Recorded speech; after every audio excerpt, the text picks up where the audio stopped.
Hello friends, I am Umesh Sargage, lecturer at SPM Polytechnic, Kumte, Solapur. विद्यार्थी मित्रांनो, जर तुम्ही आपला जो कोर्स आहे मेकॅनिकल इंजिनिअरिंग मेजरमेंट्स या कोर्सचा लास्ट व्हिडिओ बघितलात तर त्या व्हिडिओमध्ये आपण आपला जो नवीन चॅप्टर आहे साऊंड अँड स्पीड मेजरमेंट या चॅप्टरची सुरुवात केलेली आहे. तर त्या व्हिडिओमध्ये आपण डायनॅमिक मायक्रोफोन, त्यालाच आपण मूव्हिंग कॉईल मायक्रोफोन असं देखील म्हणतो, तर त्याबद्दल आपण सविस्तर डिस्कस केलेलं आहे. म्हणजे तो कोणत्या प्रिन्सिपलवरती काम करतो, त्याचं कन्स्ट्रक्शन कसं आहे आणि त्याच्या ॲडव्हान्टेजेस काय आहेत ते आपण सविस्तरपणे पाहिलेलं आहे. तसेच आपण लाऊडस्पीकर जो असतो तुमचा तो देखील कसा काम करतो, त्याच्या मागचा प्रिन्सिपल काय तो देखील आपण पाहिलेला आहे. तर आजच्या व्हिडिओमध्ये आपण आपला जो नेक्स्ट मायक्रोफोन आहे जो की कार्बन मायक्रोफोन याबद्दल डिस्कस करणार आहोत. आता तो कार्बन मायक्रोफोन जो आहे त्याचा वर्किंग प्रिन्सिपल काय आहे, म्हणजे कार्बन मायक्रोफोन कसा काम करतो. जर तुम्ही वर्किंग प्रिन्सिपल बघितलात त्याचा, तर Wien fine carbon granules enclosed in case are subjected to pressure vibration, the resistance of the granules changes.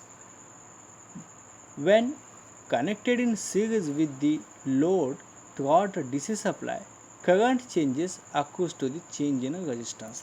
म्हणजे नेमका काय, म्हणजे तुम्हाला सिम्पलमध्ये सांगायचं झालं तर आता ॲक्च्युली याचा कन्स्ट्रक्शन कसं असतो ते सांगतो मी तुम्हाला.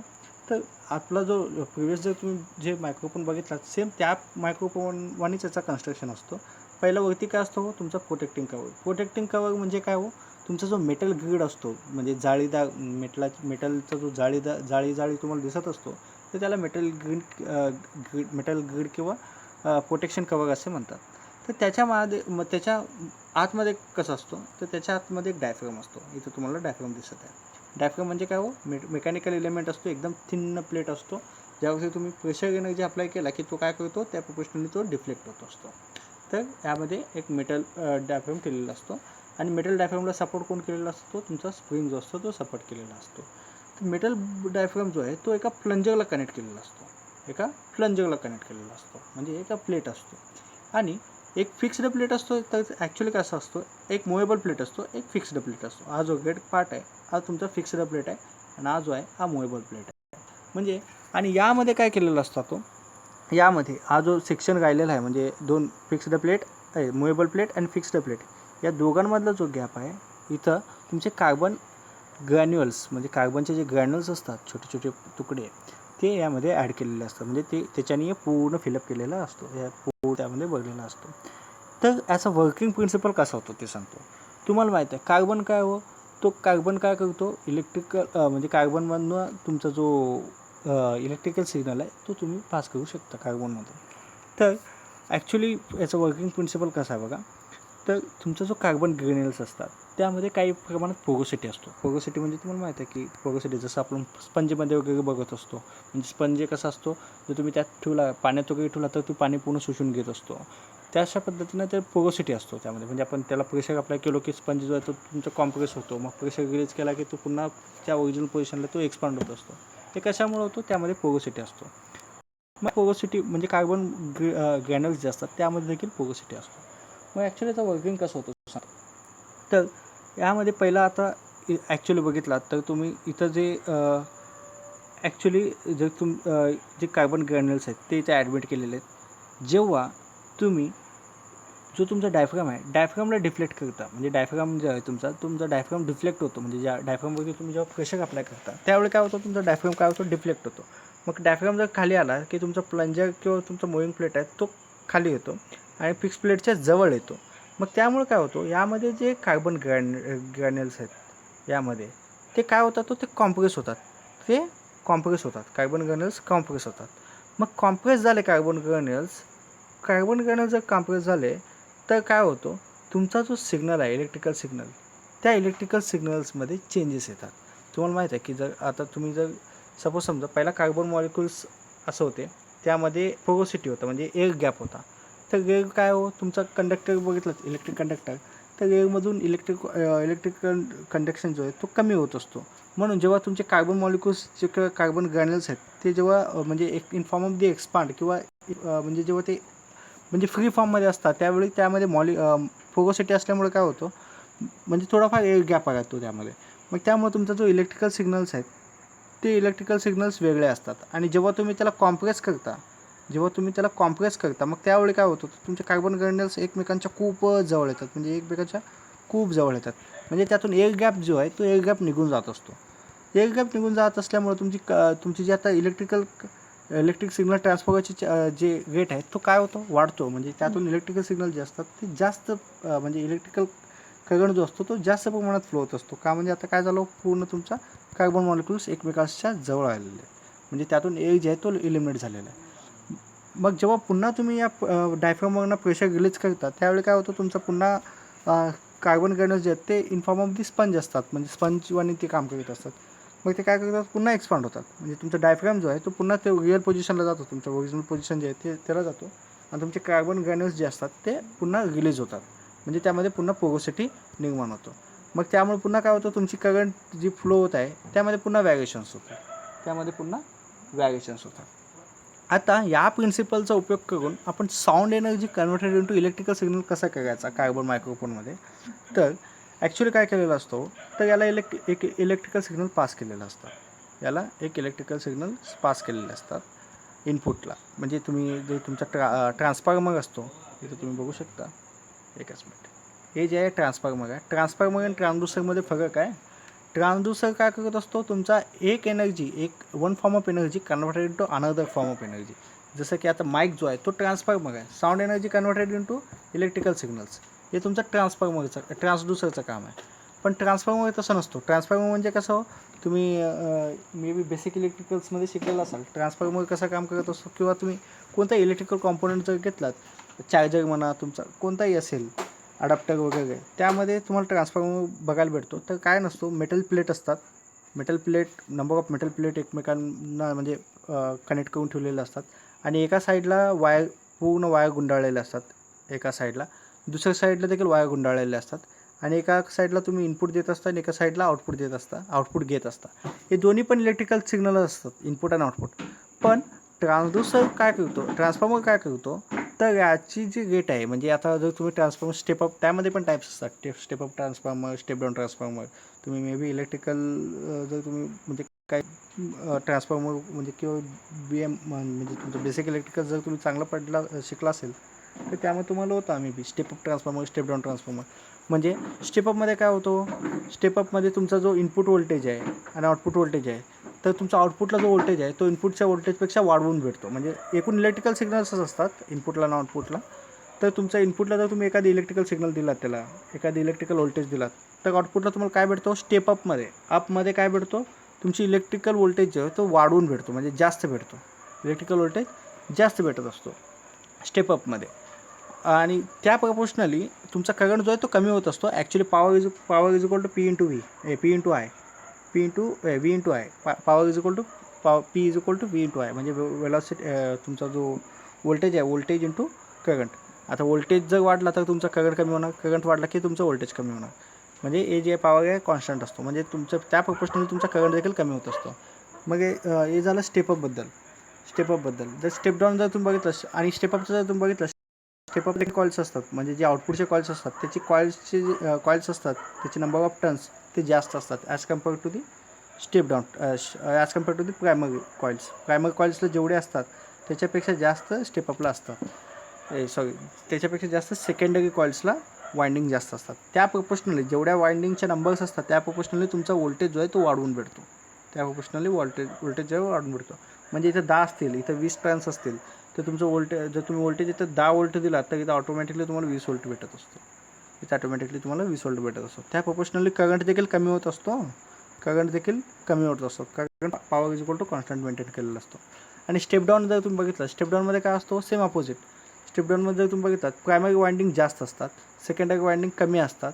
मग त्यामुळे तुम्ही जेवढा याला व्होल्टेज देता इनपुटला त्याच्यापेक्षा कमी व्होल्टेज तुम्हाला आउटपुटला भेटत असतो. त्या प्रोपोर्शनल करंट वाढतो. म्हणजे जर तुम्ही इथं सपोज समजा 100 व्होल्ट दिलात आणि तर सपोज समजा तुमची 100 कॉइल्स असतील आणि तर फक्त 10 टर्न्स असतील, तर इथं तुम्हाला किती भेटतो, 10 व्होल्ट भेटतो. म्हणजे तुमचा आउटपुट जो आहे तो देखील इलेक्ट्रिकल फॉर्म आहे, पण त्याची व्होल्टेज जे आहे ते कमी झालेलं आहे. त्याची व्होल्टेज जे आहे ते कमी झालेलं आहे. हे होतं स्टेप डाऊनमध्ये. म्हणून आपण तुम्ही जे घरगुती काही कोणतेही डिव्हाइस जर तुम्ही बघितलं, इव्हन तुमच्या टी व्ही म्हणा किंवा तुमचे जे बाकीचे जे इन्स्ट्रुमेंट असतात इलेक्ट्रिकल इन्स्ट्रुमेंट्स, त्यामध्ये तुम्हाला ट्रान्सफॉर्मर बघायला भेटतो. ते मॅक्सिमम सगळे जे असतात ते स्टेप डाऊन ट्रान्सफॉर्मर असतात. कारण तुमचा जो घरचा म्हणजे घरात जे व्होल्टेज असतो तो 230 ते 240 पर्यंतचा व्होल्टेज येत असतो. पण तुमचे जे डिव्हायसेस असतात, जसं की आता मी तुम्हाला सांगितलं, त्यामध्ये तुम्हाला तुमचे जे ट्रान्सफॉर्मर असतात ते स्टेप डाऊन असतात. ते 12 व्होल्टपर्यंत त्यावरती लिहिलेलं असतं. तुम्हाला 12 व्होल्ट ते आउटपुट देत असतात. म्हणजे 230 तुम्ही त्याला इनपुट देता आणि तुम्हाला आउटपुट किती भेटतो, 12 व्होल्टचं तुम्हाला आउटपुट भेटत असतो. तर अशा पद्धतीनं तुम्हाला ट्रान्सफॉर्मर जे आहे ते काम करतो. फक्त तुम्हाला एवढंच सांगायचं होतं ट्रान्सफॉर्मर म्हणजे काय. ट्रान्सफॉर्मर काय करतो, इलेक्ट्रिकल सिग्नलच, इनपुटला पण इलेक्ट्रिकल सिग्नल, आउटपुटला पण इलेक्ट्रिकल सिग्नल, पण त्यामध्ये व्हॅरिएशन्स म्हणजे स्टेप अप असेल तर तुमचा इलेक्ट्रिकल सिग्नल वाढवून भेटतो, स्टेप डाऊन असेल तर इलेक्ट्रिक सिग्नल कमी भेटतो. तर यामध्ये तुमचं स्टेप अप ट्रान्सफॉर्मर यूज करतात. स्टेप अप म्हणजे तुम्ही जेवढा इलेक्ट्रिकल सिग्नल देता तेवढ्या त्या इलेक्ट्रिकल सिग्नल तुम्हाला ॲम्प्लिफाय होऊन भेटतो. तो इलेक्ट्रिकल सिग्नल तुम्हाला ॲम्प्लिफाय होऊन भेटतो. मग आता हा इलेक्ट्रिकल सिग्नल चेंज कसा होतो, जसा तुम्ही प्रेशर गेला अप्लाय करता प्लेटला, तसा तुमचा कार्बन ग्रॅन्युल्स जे असतात ते एकमेकांच्या जवळ येतात. एकमेकांच्या जवळ आले की त्यामधून जे फ्लो होणारं इलेक्ट्रिकल सिग्नल आहे त्यामधून जे फ्लो होणारं इलेक्ट्रिकल सिग्नल आहे तो जास्त प्रमाणात फ्लो होतो. म्हणजे त्यामध्ये चेंजेस येतात. ते चेंजेस जे आहेत ते चेंजेस आहेत ते प्रोपोर्शनल कोणाला असतात, तो तुमच्या प्रेशरवरती. म्हणजे तुम्ही जसा प्रेशर देता तसं तुमच्या इलेक्ट्रिकल सिग्नल्समध्ये चेंजेस येतात. ते चेंजेस झालेले आहेत इलेक्ट्रिकल सिग्नल्समध्ये, ते एकदम छोटे चेंजेस असतात, खूप कमी. पण त्याला मॅग्निफाय कोण करतो, तुमचा ट्रान्सफॉर्मर करतो. म्हणजे त्याला वाढवून सांगतो. म्हणजे जर छोटे जरी चेंजेस झाले तर तो मॅग्निफाय करतो तुमच्या ट्रान्सफॉर्मरमुळं. आणि जे मॅग्निफाय झालेले इलेक्ट्रिकल सिग्नल आहे ते तुम्ही बाय युझिंग दी ॲम्प्लिफायर किंवा तुम्ही डायरेक्टली लाऊडस्पीकरवरून ते तुम्ही ऐकू शकता. म्हणजे याच्यात फंक्शन कसं होतं सांगतो. जेव्हा तुम्ही बोलता माईकपाशी जेव्हा बोलता तेव्हा तुमचा साऊंड प्रेशर जो आहे किंवा साऊंड वेव्ह जे असतात ते इम्पॅक्ट होतात तुमच्या डायफ्रॅमला. ते तुमच्या डायफ्रॅमला लागतात. मग डायफ्रॅम काय करतो, डिफ्लेक्ट होतो. तुम्हाला माहिती आहे डायफ्रॅमवरती जो प्रेशर अप्लाय केला की तो डिफ्लेक्ट होतो. मग ज्यावेळी तो डायफ्रॅम डिफ्लेक्ट होतो त्यावेळी तो कॉम्प्रेशन पण अप्लाय करत असतो आणि एक्सपान्शन पण अप्लाय करत असतो.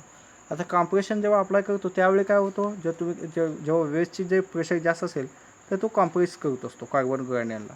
मग कार्बन ग्रॅन्युल्स जे असतात ते कॉम्प्रेस होतात. त्यामुळे काय होतं, तुमचा जो करंट जो फ्लो होत आहे यातून त्याची म्हणजे करंट सिग्नलमध्ये चेंजेस येतात. करंट सिग्नल वाढतो तेव्हा करंट सिग्नल जे आहे तो वाढतो. मग त्याला अजून मॅग्निफाय कोण करतो, तुमचा ट्रान्सफॉर्मर मॅग्निफाय करतो. आणि जेव्हा तुमची जी प्रेशर एनर्जी जी आहे ते कमी होतो त्यावेळी पुन्हा ते ओरिजिनल पोझिशनला जातो. तुमचं जे प्लेट असतो किंवा डायफ्रॅम असतो ते ओरिजिनल पोझिशनला जातो आणि तुमचे ग्रॅन्युल जे आहेत ते पुन्हा एक्सपांड होतात आणि त्यावेळी पुन्हा तुमचं इलेक्ट्रिकल सिग्नल जे आहे ते पुन्हा चेंज होतो. मग अशा पद्धतीनं तुम्ही जे साऊंड इथं बोलत आहात किंवा साऊंड प्रेशर आहे तो तुम्हाला in form of the electrical signal तुम्हाला भेटत आहे. त्या प्रोपोर्शनली तुम्हाला इलेक्ट्रिकल सिग्नल भेटत आहे. अशा पद्धतीनं तुमचा जो कार्बन मायक्रोफोन आहे तो काम करतो. म्हणजे बेसिकली जर सांगायचं झालं कार्बन मायक्रोफोनमध्ये आठवण ठेवून घेण्यासारखं काय, कार्बन मायक्रोफोनमध्ये जर तुम्ही बघितलात तर कार्बन मायक्रोफोनमध्ये बेसिकली यामध्ये कार्बन ग्रॅन्युल्स असतात. जेव्हा ते एकमेकांच्या जवळ येतात त्यावेळी इलेक्ट्रिकल सिग्नल वेगळा असतो. की जेव्हा ते एकमेकांच्या दूर असतात त्यावेळी इलेक्ट्रिकल सिग्नल वेगळा असतो ड्यू टू दी पोरोसिटी. तर त्या प्रिन्सिपलचा यूज करून आपण जेव्हा साऊंड एनर्जी म्हणजे आपण साऊंड वेव्ह जेव्हा त्यावरती डायफ्रॅमवरती टाकतो, डायफ्रॅम डिफ्लेक्ट होतो किंवा व्हायब्रेट होतो. त्या व्हायब्रेशनमुळे ग्रॅन्युल्स जे असतात ते एकदा कॉम्प्रेस होतात, एक्सपांड होतात प्रोपोर्शनली. जसं आपण बोलतो त्या पद्धतीनं ते कॉम्प्रेस पण होतात, एक्सपांड पण होतात. म्हणजे जसं आपण वेव्हलेस साऊंड वेव्स त्यावरती टाकतो. मग ते जे कॉम्प्रेस किंवा एक्सपांड होत असतात त्यामुळे काय होतं, तुमचे जे कार्बन मॉलिक्युल्स किंवा कार्बन ग्रॅन्युल्स असतात ते कार्बन ग्रॅन्युल्स एकमेकांच्या जवळ येतात आणि किंवा दूर जातात. म्हणजे त्यामध्ये पोरोसिटी निर्माण होतं. मग त्यामुळे काय होतं, तुमचे जे इलेक्ट्रिकल सिग्नल त्यामधून फ्लो होत आहे त्या इलेक्ट्रिकल सिग्नल्समध्ये चेंजेस येतात आणि ते चेंजेस जे आहेत ते in form of electrical signals आहेत. मग त्याला आपण मॅग्निफाय करतो बाय युझिंग द ट्रान्सफॉर्मर. मग ते मॅग्निफाय झालेलं आपण डायरेक्टली साऊंडला देतो. साऊंड काय करतो, तुमचा इलेक्ट्रिकल सिग्नल जे आहे तो तुम्हाला साऊंड सिग्नल्स म्हणजे साऊंड वेव्हजमध्ये कन्वर्ट करतो आणि पुन्हा तुम्हाला तो जो आहे तो आवाज ऐकू असतो बाय युझिंग द लाऊडस्पीकर. हे झालं overall operation and basic principle of the carbon microphone. आता तुम्ही जे आहेत आता मी तुम्हाला जसं सांगितलं साऊंड वेव्ह जे आहेत, साऊंड वेव्स कोणावरती पडतो, डायफ्रॅमवरती पडतो. मग डायफ्रॅम काय करतो, कॉम्प्रेस होतो. पहिला कॉम्प्रेस झाल्यामुळे काय होतो, मग त्या कार्बन ग्रॅन्युल्सला प्रेस करतात. मग कार्बन ग्रॅन्युल्सला प्रेस केलं की काय होतात, ते एकमेकांच्या खूप जवळ येतात. एकमेकांच्या खूप जवळ आले की त्यामधून काय होतं, पोरोसिटी निघून जाते, म्हणजे त्यामधून एअर गॅप जे असतात ते निघून जातो. एअर गॅप जर निघून गेला, एअर जर त्यातून निघून गेला तर एकमेकांच्या जवळ कार्बन आल्यामुळे काय होतं, त्याच्यातून जे इलेक्ट्रिकल त्याची जे रेजिस्टिव्हिटी आहे, म्हणजे जे इलेक्ट्रिकल करंट फ्लो होत होता तो जास्त फ्लो व्हायला चालू होतो. म्हणजेच काय, त्याची जे रेजिस्टन्स आहे, त्याची जे रेजिस्टन्स आहे तो रेजिस्टन्स कमी होते. का, म्हणजे आता एअर इथून निघून गेला, एअर काय होतो, इलेक्ट्रिकल सिग्नलला रजिस्ट करत असतो. एअरमधून तुम्हाला माहिती आहे एअरमधून खूप कमी इलेक्ट्रिकल सिग्नल फ्लो होत असतात. पण जेव्हा तुम्ही कॉम्प्रेस करता कार्बन ग्रॅन्युल्सला, त्यामुळे एअर जे आहे तो निघून जातो. मग त्यामुळं रेजिस्टिव्हिटी जी आहे ते कमी होती. रेजिस्टन्स कमी झाला की तुमचा करंट जो आहे किंवा इलेक्ट्रिकल सिग्नल जे आहे तो जास्त ट्रान्सफर होतात. Current through the circuit increases. मग त्यामुळे काय होतं, तुमचा करंट जो आहे तो इन्क्रीज होतो. मग जेव्हा अब्सेन्स ऑफ दी साऊंड असतो, म्हणजे जेव्हा साऊंडच नसतो त्यावेळी काय होतो, तो स्टडी करंट फ्लो. म्हणजे करंट जो आहे आता अब्सेंट असेल तर काय होतं, तुमचे कार्बन मॉलिक्युल्स जे असतात ते काही ठराविक पोझिशनमध्ये असतात. मग त्यामुळे तुमचा जो करंट फ्लो होत आहे तो एका प्रपोर्शनल, म्हणजे त्याच ह्याच्यात फ्लो होत असतो. म्हणजे त्यामध्ये एअर देखील असतो. म्हणजे त्या सिग्नलमध्ये जेव्हा तुम्ही याला कॉम्प्रेस करता त्यावेळी एअर निघून जातो, कार्बन एकमेकांच्या खूप जवळ येतात आणि तुमचा रेजिस्टन्स कमी होते. त्यामुळे रेजिस्टन्स कमी झाले की तुमचा जो इलेक्ट्रिक करंट आहे तो वाढतो. इलेक्ट्रिक करंट जो आहे तो वाढतो. पुन्हा जर तो एक्सपांड झाला की काय होतं, पुन्हा यामध्ये पोरोसिटी असल्यामुळे तो पुन्हा एकमेकांच्या खूप दूर जातात किंवा पोरोसिटी क्रिएट होते त्यामध्ये, आणि तुमचा जो करंट फ्लो आहे तो स्टडी स्टेटमध्ये असतो किंवा स्टडी करंट फ्लो होत असतो. जर तुम्ही याची रजिस्टिव्हिटी जर बघितलात तर R is equal to net resistivity जर बघितलात कार्बनची, R is equal to R naught plus change in R किंवा डेल्टा आर. आता आर जे आहे तो नेट रेजिस्टन्स आहे. ॲक्च्युली जे तुम्हाला बाहेर भेटत आहे, जे तुम्ही बोलल्यानंतर जे भेटत आहे त्याची रजिस्टिव्हिटी, कार्बन रजिस्टिव्हिटी. तर त्यामध्ये कोण असणार, एक स्टडी रेजिस्टन्स म्हणजे जे फिक्स आहे ते रेजिस्टन्स, आणि दुसरं आहे तुमचा चेंज इन रेजिस्टन्स म्हणजे डेल्टा व्हॅरिएबल रेजिस्टन्स. आता व्हॅरिएबल रेजिस्टन्स कोणावरती आता आर नॉट काय हो, स्टडी रेजिस्टन्स म्हणजे जेव्हा आवाज नसतो त्यावेळेचा आहे आर नॉट. आणि डेल्टा आर कसा आहे हो, तुमचा जो व्हॅरिएशन आहे रेजिस्टन्समध्ये, जसं तुम्ही बोलता त्यामुळे जे व्हॅरिएशन होत आहे तो रेजिस्टन्स आहे. मग अशा पद्धतीने जसं तुमचा रेजिस्टन्स चेंज होतो तसं तुमचा जो करंट फ्लो आहे तो चेंज होत असतो. आणि करंट फ्लो जर चेंज झाला की तुम्हाला in form of the sound, in form of the electrical signal तुम्हाला भेटत असतो. हे झालं कार्बन मायक्रोफोन कसा काम करतो त्याबद्दल. तर भेटूया नेक्स्ट व्हिडिओमध्ये. जे आपले नेक्स्ट डिव्हायसेस आहेत स्पीड मेजरमेंटचे, त्याबद्दल आपण नेक्स्ट व्हिडिओमध्ये डिस्कस करूया. तर भेटूया नेक्स्ट व्हिडिओमध्ये. थँक्यू.